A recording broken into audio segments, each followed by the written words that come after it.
kohe kambing itu berdampaknya sangat buruk pada tanaman.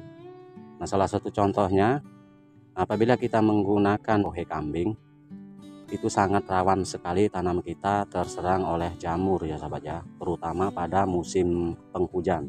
Itu sangat rawan sekali tanaman kita terserang oleh jamur.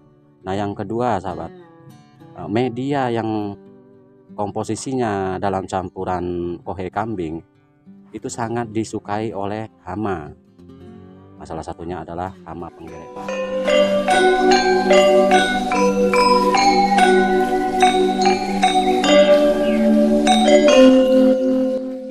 Assalamualaikum warahmatullahi wabarakatuh. Selamat siang sahabat tani semua dimanapun berada.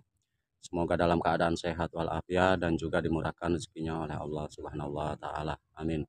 Oke sahabat, jumpa lagi di channel Asri Ragam Pertanian. Dan alhamdulillah pada kesempatan siang hari ini kembali kita akan membahas mengenai tanaman anggur ya sahabat ya. Karena sebenarnya apabila kita ingin membahas mengenai tanaman anggur, sangatlah banyak yang harus kita bahas ya sahabat ya. Mulai dari penanaman, perawatan, penanggulangan hama dan penyakitnya, hingga terakhir mendapatkan finish yang bagus ataupun hasil panen yang bagus ya sahabat ya. Itu sangat banyak, terutama pada medianya sendiri ya sahabat ya. Karena dalam kita menanam anggur, peran yang paling penting adalah media ya sahabat ya. Apabila media kurang pas atau tidak subur serta tidak sehat, kemungkinan besar tanaman anggur yang kita tanam akan terkendala baik dari pertumbuhan hingga pembuahannya ya sahabat ya. Namun tema di video kali ini saya akan membahas mengenai pencampuran ataupun topping pada media tanam anggur ya sahabat ya. Terkhusus anggur yang saya tanam di GH1 saya ini ya sahabat ya. Nah, oke sahabat, kenapa saya tidak mau menggunakan kohe ataupun kotoran hewan kambing ya sahabat ya. Nah, perlu digarisbawahi oleh sahabat ya, bukannya saya tidak mau menggunakan kohe kambing ya sahabat ya pada tanaman anggur saya. Nah, sementara di GH1 saya ini sebenarnya ini menggunakan ataupun pakai campuran kotoran hewan ya sahabat ya, ataupun kohe kambing untuk komposisinya. Namun efek dari kohe tersebut banyaklah yang negatif ya sahabat ya, ataupun bisa merugikan tanaman pohon anggur yang kita tanam ini ya sahabat ya. Maka dari itu setelah saya memahami dan mendapatkan pengalaman pribadi saya mengenai kohe pada tanaman pohon anggur ini sahabat ya, itu dapat merugikan, maka untuk selanjutnya saya melakukan penanaman pohon anggur tidak lagi saya menggunakan kohe ya sahabat ya. Nah, oke sahabat, untuk penjelasannya seperti ini sahabat ya. Nah, untuk media tanam pada GH1 saya ini sahabat ya, ini untuk komposisinya ada beberapa campuran ya sahabat ya. Di antaranya, nah ini tanahnya, ini tanah medianya sahabat ya. Ini bukan tanah dari sini asli nih sahabat ya. Ini memang murni, tidak ada tanah dari sini. Soalnya tanah ini tanah galian ya sahabat ya. Nah, tanah galian dari situ sahabat ya. Maka dari itu kemungkinan besar untuk tanah aslinya di sini ini kurang subur atau memang tidak subur, soalnya memang tanah liat ataupun tanah lempung yang sangat lengket ya sahabat ya. Maka saya ganti untuk tanahnya, saya menggunakan tanah humus bambu ataupun tanah yang berada di rumpunan bambu ya sahabat ya. Untuk bahan selanjutnya saya menggunakan juga daun-daun bambu kering ya sahabat ya.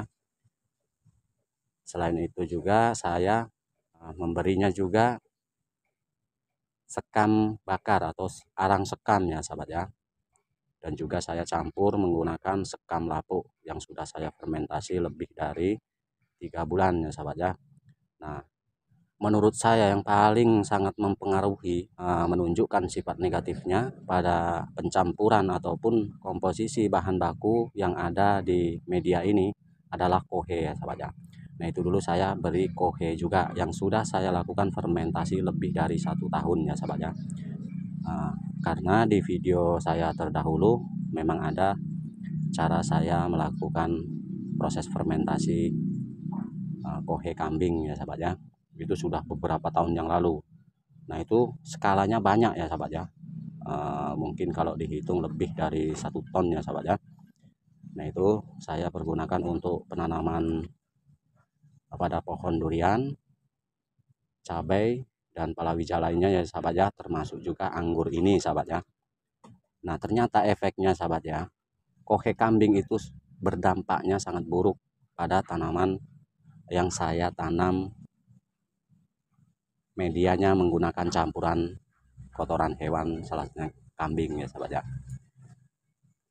Nah salah satu contohnya, apabila kita menggunakan media pencampuran dengan kohe kambing, itu sangat rawan sekali tanam kita terserang oleh jamur ya sahabat ya, terutama pada musim penghujan. Itu sangat rawan sekali tanaman kita terserang oleh jamur. Nah yang kedua sahabat, media yang komposisinya dalam campuran kohe kambing itu sangat disukai oleh hama. Nah, salah satunya adalah hama penggerek batang dan juga ulat yang besar itu sahabat ya, yang dia melubangi medianya hingga dia akan memakan atau merusak akar-akar tanaman ini sendiri. Nah selain itu juga seperti rayap juga suka ya sahabat ya. Nah sedangkan kohe kambing yang saya gunakan itu bisa dipastikan untuk fermentasinya sudah sangat sempurna, karena fermentasinya bukan hanya 1 ataupun 2 bulan ya sahabat ya, itu bahkan lebih dari 1 tahun. Bahkan untuk anggur ini kemungkinan itu sudah lebih dari 2 tahun, karena saya fermentasinya itu sudah sangat lama. Ada videonya sahabat ya, video saya yang awal-awal saya membuat YouTube ya sahabat ya. Nah itu memang skalanya sangat banyak. Itu pun saya melakukan fermentasi kohe kambingnya bukan cuma 1 tempat ya sahabat ya, karena tempat saya kebetulan di sini ya agak sempit, maka saya lakukan fermentasinya ada 3 tempat ya sahabat ya di sini sahabat ya. Dan hasil fermentasi itu kohenya saya gunakan untuk tanaman seperti durian, terus cabai dan palawija lainnya. Nah itu semuanya sama saja ya sahabat ya, sifatnya ya sahabat ya. Itu rata-rata apabila datang musim hujan, tanaman kita sangat rawan terserang oleh jamur ya sahabat ya, yang akan mengakibatkan busuk akar ya sahabat ya. Nah, ada yang menyebutnya apabila di cabai itu mengalami busuk akar hingga timbullah layu fusarium ya sahabat ya, karena jamur tersebut itu bisa bermacam-macam jamur yang timbul ya sahabat ya, maka akan bermacam-macam juga menimbulkan penyakit. Nah, salah satunya layu fusarium ya sahabat ya. Nah namun perlu digarisbawahi sama sahabat tani, yang berbahaya untuk kohe kambing apabila kita aplikasikan pada media tanam itu apabila sifatnya kita timbun atau kita benamkan ya sahabat ya, itu akan berbahaya. Walaupun toh itu memang kohe kambing ataupun kotoran hewan tersebut sudah melalui proses fermentasi yang sempurna, yang namanya kotoran hewan sahabat ya, apabila dia lembabnya terlalu berkepanjangan dan juga sering terkena guyuran hujan, tetap saja yang namanya kohe itu akan menimbulkan jamur ya sahabat ya. Nah itu salah satunya ya sahabat ya, apabila kita melakukan pencampuran kohe kambing pada media tanam dengan sistem ditimbun atau dipenamkan. Lain halnya apabila kita melakukan hanya di topping atau di atas permukaan media tanam saja ya sahabat ya. Nah itu baik-baik saja ya sahabat ya. Tidak separah seperti yang kita lakukan penimbunan atau pembenaman kohe kambing tersebut pada medianya ya sahabat ya. Jadi sifatnya apabila kita hanya melakukan topping atau penaburan di atas permukaan media tanam, itu nanti yang unsur hara yang akan diserap oleh tanaman hanyalah resapan ataupun sarinya saja ya sahabat ya. Salah satu contoh seperti ini sahabat ya, apabila kita habis melakukan penyiraman pada media tanam, nah maka sari dari kohe itu dia akan turun terbawa air, maka dari air itulah membawa sari dari ataupun unsur hara yang terkandung pada kohe tersebut, maka akan diserap tanaman. Dia tidak tertimbun ya sahabat ya, karena kohe terutama kotoran hewan kambing itu unsur hara yang dikandung dominan besarnya adalah nitrogen ya sahabat ya. Nah, apabila kita lakukan pembenaman begitu lama dan sifatnya basah yang berkepanjangan, maka itu efeknya sangat buruk ya sahabat ya, karena yang namanya nitrogen ya sahabat ya, itu tetap saja bisa merugikan tanaman apabila di dosis skala besar dan juga berkepanjangan, karena akan menimbulkan penguapan amonia ya sahabat ya, sifatnya akan membakar ataupun membusukkan akar-akar serabut yang ada pada tanaman kita sahabat ya. Nah, namun apabila kita lakukan hanya topping atau ditabur di atas saja, itu bisa dikatakan aman ya sahabat ya, selagi tidak kita lakukan penimbunan. Nah, namun sebenarnya lebih baiknya, setelah saya pernah mengalami dan saya menyesal dulu sahabat ya, terutama di pohon durian saya sahabat ya, dulu saya lakukan pencampuran menggunakan kohe. Nah, akhirnya setelah berusia lebih dari 1 tahun, pohon-pohon durian saya ini pertumbuhannya melambat, bahkan daun banyak yang runtuh, menguning, dan juga stagnan ya sahabat ya. Nah, ternyata setelah saya bongkar, rata-rata untuk perakaran itu memang busuk ya sahabat ya, dikarenakan adanya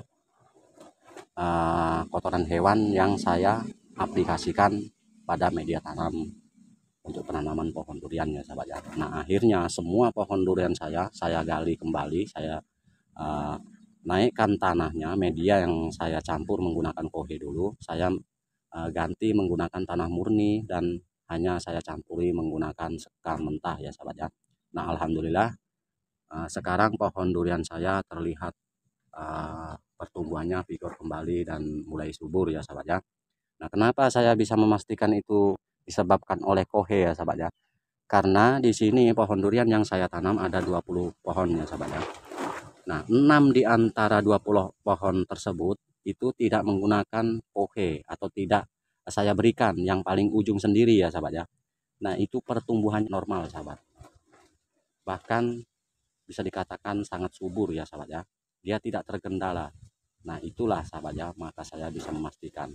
Nah, bukan hanya di durian, itu juga di tanaman cabai saya. Setelah saya memahaminya, yang saya dulunya selalu menggunakan kohe, itu setiap di musim hujan rata-rata cabai saya itu terserang oleh layu fusarium ya sahabat ya. Nah, dari situlah saya mulai mengira atau meraba-raba bahwa ini mungkin disebabkan juga oleh kohe. Nah, besoknya lagi saya melakukan penanaman pada pohon cabai, itu tidak saya berikan lagi yang namanya kohe. Saya hanya memberinya ya sampah-sampah rumputan kering yang dari sekitar bedengan atau sekitar area penanaman itu sahabat ya. Lalu saya aduk, saya campur menggunakan tanah di bedengan tersebut ya sahabat ya. Setelah saya gemburkan, maka saya langsung menutupnya menggunakan mulsa. Nah, alhamdulillah untuk pertumbuhan pohon cabai itu aman-aman saja sahabat ya. Bahkan pas waktu tibanya musim penghujan aman-aman saja ya sahabat ya. Nah, soalnya bukan hanya 1-2 kali ya sahabat ya. Setelah itu seterusnya saya tidak pernah menggunakan kohe lagi. Itu selalu normal setiap di musim hujannya. Bahkan sekarang pun saya menanam cabai ya sahabat ya, walaupun sekarang memang tidak banyak seperti dulu ya sahabat ya. Itu aman ya sahabat ya, tidak menggunakan kohe. Ya, saya tetap menggunakan kohe sahabat ya, namun saya hanya memberinya untuk topping saja ya sahabat ya. Itu apabila saya memiliki waktu untuk mencari kohenya ataupun mengaplikasikan kohenya pada tanaman saya. Namun kalau tidak, bagi saya tidak masalah ya sahabat ya.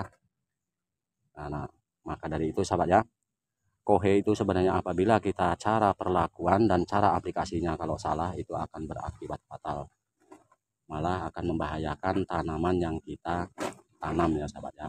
Namun apabila memang kita cara aplikasinya dan perlakuannya benar, itu memang akan membuat tanaman yang kita tanam akan menjadi lebih subur. Nah, ini maaf ya sahabat ya, karena saya untuk bikin videonya di GH1, karena di GH2 saya tadi ada teman yang sedang kerja dan membunyikan musik ya sahabat ya.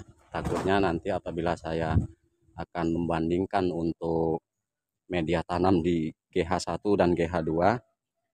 Takutnya musik yang diputar oleh teman di sana terdengar di video ini, maka akan terkena copyright ya sahabat ya. Jadi saya mungkin hanya ceritanya di GH1 saya ini sahabat ya. Sebenarnya media ini sangat subur ya sahabat ya. Ini komposisinya memang sangat bagus ini sahabat ya. Soalnya ini tanahnya ini memang media tanahnya tanah humus bambu atau tanah di bawah rumpun bambu. Yang saya ambil hanya bagian atas saja sahabat ya. Terus daun bambu kering, arang sekam, arang lapuk, dan juga kohe ya sahabat ya. Namun alhamdulillah sekarang serangan itu sudah hilang ya sahabat ya. Karena waktu sering terserang dulu ini sahabat ya, kena hama, kena penyakit, saya selalu mengupayakan untuk menanggulangi serangan dari hama dan penyakitnya. Apabila di media ini terserang oleh hama, ini saya rutin memberikan insektisida yang berbahan aktif karbofuran ataupun furadan ya sahabat ya. Dan apabila media ini terserang oleh penyakit seperti jamur, nah saya selalu memberikannya atau mengaplikasikannya di media ini M21 ya sahabat ya. Nah, namun apabila kita menggunakan kohe kambing tersebut dengan cara yang pas dan benar, itu tidak masalah. Intinya yang namanya kohe ya sahabat ya, itu sebenarnya tidak bagus apabila kita mengaplikasikannya dengan cara dibenamkan atau ditimbun ya sahabat ya. Dan kohe sebenarnya lebih bagusnya kita lakukan hanya penopingan ataupun kita taburkan di atas media tanamnya saja ya sahabat ya. Nah, seperti itu ya sahabat ya. Oke sahabat, mungkin hanya cukup sampai di sini. Apabila ada pembicaraan saya atau penjelasan saya yang kurang pas, saya mohon maaf yang sebesar-besarnya. Dan semoga ini bermanfaat untuk sahabat tani semua di sana. Dan saya akhiri, assalamualaikum warahmatullahi wabarakatuh.